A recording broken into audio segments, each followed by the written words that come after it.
I thought that game yesterday was a toss-up game that could have went either way. You had Jacksonville's kicker who was making a couple of 50-yarders. Yes, he missed one.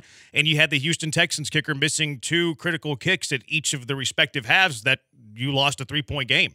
I'm not going to be – I hate banging on officials. I think it's kind of whatever. Like, you criticize every single play. A lot of times fans look at it from a very one-sided point of view. I do think the Houston Texans had a bad whistle yesterday. If you look at every call yesterday, and Jacksonville got a bad whistle at times too, and go look at the Derek Stingley interception. No doubt. I think that was Jalen Petrie holding while the ball was in the air.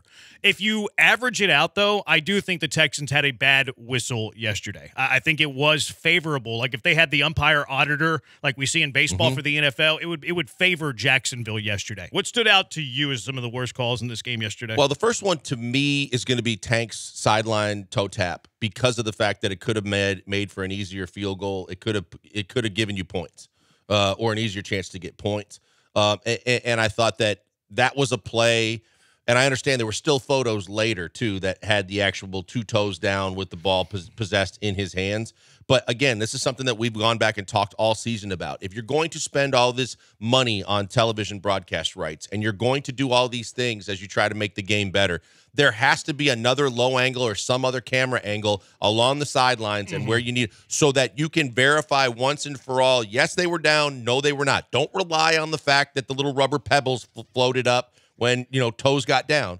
The shots we were getting were aerials. They were pretty far away. The zoom was making them more grainy. There has to be better ways to get the shots that you need because it's painful when you knew that it was really tight there, but it seemed like both toes were down. They didn't overrule it, and I get because of the play, the call they made on the field, they can't have any. They didn't feel like there was enough there to overturn it. But there has to be another way to get better camera angles because that turns out to be a big play in the game. I have a lot of issues with that play. And look, we can go in order if it happened. When Tank Dell made the catch, the official in the back, the deep official, he called it a catch. He killed the play, stopped the clock, said it was a catch, and got overturned by the dude who was the side judge who sprinted up the field. Now, the back judge was not, or it's not the back judge, I forget the design title for that official, but the guy that originally called it and that's in the back corner on the sideline. He's not in great position. Like, he's outside of the sideline, outside of the white. The line judge is probably in a better spot, but for that guy to sprint up the field 30 yards and then overturn the call, and then now you go to video replay, you had a disagreement on the field between two officials. One called it a catch. He was overturned by the other one. Yet you're telling me that catch needs indisputable evidence to overturn it? I hate that slow-mo replay plays second fiddle to the officials. Slow-mo replay is far more accurate than officials. So I'm sick of it's got to be conclusive, it's got to be indisputable to change the call on the field. Why? I believe slow-mo replays with the cameras more than I believe 60-year-old white dudes who have no idea to keep up with the speed of play. So I thought that was ridiculous.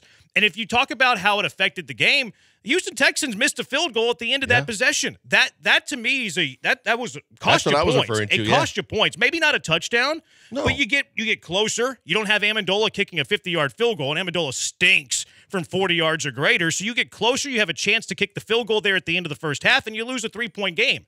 That was one that stood out to me. For sure. Well, and that's the one because we had talked about it during the week, and you brought it to my attention. I wasn't even aware of how bad he was from that distance. But then when he misses it, and then because of how it all went down, you put it in the back of your mind and go, okay, I hope that doesn't come up later, but I think they should have at least come up with 3 there. The 3rd and 15, this is the last play of the first quarter where you went from the 14-yard line to the 24-yard line. This was the 62-yard play. This is the one where Tank Dell was he wasn't set, or actually he was moving in motion when Nico Collins was not yet set.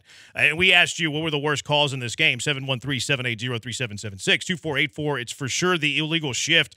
Tyreek gets the same head start a couple times a game, no call. I thought originally, because you couldn't see it on the broadcast, and the broadcast did a terrible job explaining it, I thought they called Tank for moving forward to the line of scrimmage in motion.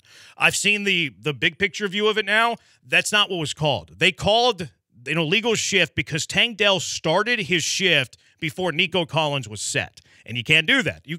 Tank can move before Nico's set, but he also has to come set. Now, if Tank waits 2 seconds, allows Nico to come fully set, and then he goes in motion, play plays out like it did, it would have been legal. That one was actually the correct call. But also very nitpicky because I saw it, and it might have been another one where it's a point of emphasis because one of the other games I was watching, they made the exact same call, And it's like they went back several times and they couldn't find a reason why, but the official in that case actually clarified 2 guys moving at the same time. But that's possible because it happens across professional sports where officials get a memo, hey, a point of emphasis this week is we're going to be focused on that. I just don't think normally they make that call that early when the play hasn't even developed, the snap hasn't even been made yet. Well, they called it after snap. I know when they called it, but I'm saying when it happens that early, when the guy hasn't even started his motion yet, they're watching other things too, but they're normally not going to nitpick that play right there. I don't know. I'm not sure. I'm not, because I don't see this called often, quite frankly. This is not a penalty that happens. I don't think that they really do it unless it's right at the snap and right as the snap hits the quarterback's hands. They're focused on that. I don't know that they're really focused on that normally. Yeah. I mean, that's their job. That's a responsibility of the line judges. Like, they're watching the receivers. They're seeing if they're on the line. They're seeing if everybody's set. They're seeing if there's forward movement towards the line of scrimmage when they're in motion.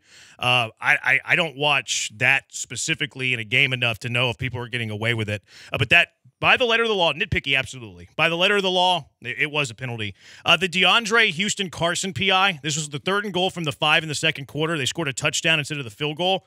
I didn't see PI on that play. This is the one where Houston Carson came over, made the diving bat away. They would have kicked the field goal there. But to your point, the network let you down a little bit because they said right at the peak of before the receiver made the cut or made like the turn move to go to the outside corner, they said that that's where the jam happened after the 5 yards, or they were trying to show they had no replay to show that. So all you could literally see was there was no contact. It didn't seem like there was any reason to make the penalty call. I didn't see anything there, and that cost you 4 points because they got a touchdown there as opposed to the field goal. You had them 3rd and goal from the 5 with 6 minutes left to play in the third quarter.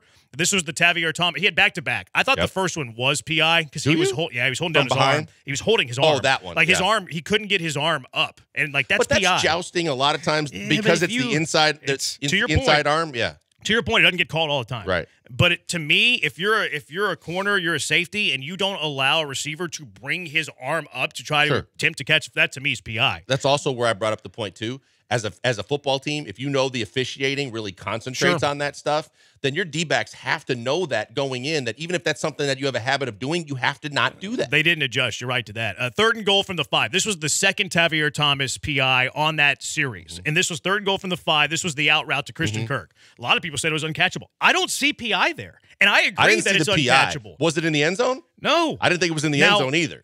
That it didn't matter because the ball would have been at the one either way. Right. But the explanations, like, you guys don't know what you're doing. Like, you're clueless. Like, he wasn't in the end zone. He's trailing him, but when you look, he never grabs and pulls or anything. So his hands maybe were extended, but there was no way that there was contact that disrupted that play enough to throw the penalty there. Yeah. The Stevie Nelson one is the one where I really thought he got jobbed too. I didn't see a good look on that. Oh, because they had the one from the back angle too, where the receiver makes the driving cut and then he turns and curls. And Stevie Nelson never grabs or uses his hands at all, and they threw the flag there. And again, it's when these calls are made too, on the goal line or the 3rd downs, and you're going, wait a minute, timeout. What are we doing here that in the most critical times you're getting nitpicky? That was they made like the Texans got penalized 6 times. It wasn't insane, but it was the critical moments. Like, this was another one of those critical moments. Probably not PI, and instead they get a touchdown and a 2-point conversion when they might have settled for 3. Maybe they go for it, but I think at that point they kicked the field goal. I thought that was a brutal call. I also thought Jalen Petrie interfered on the Derek Stingley interception. There's no doubt about it. Yeah, whether it's PI or holding, he came through. There were 2 receivers there, and his one arm literally disrupts the pattern and holds back the tight end because of the fact that he was caught in between and he was trying to come back. And that's why it was so egregious even when you see it on video, you're like, well, that's a timing route that got completely disrupted by Petrie. Texas would go down and score on that, but there's like no idea how to quantify the amount of points that were lost there because Texas would eventually got the ball back on their next series. But where would the ball have been? That was a 1st down play. How far does that Jacksonville drive continue? So it probably cost Jacksonville points there. I don't know how much. Texans had 2 PIs that cost them the difference between a field goal and a touchdown twice because penalties in the end zone on 3rd down and goal.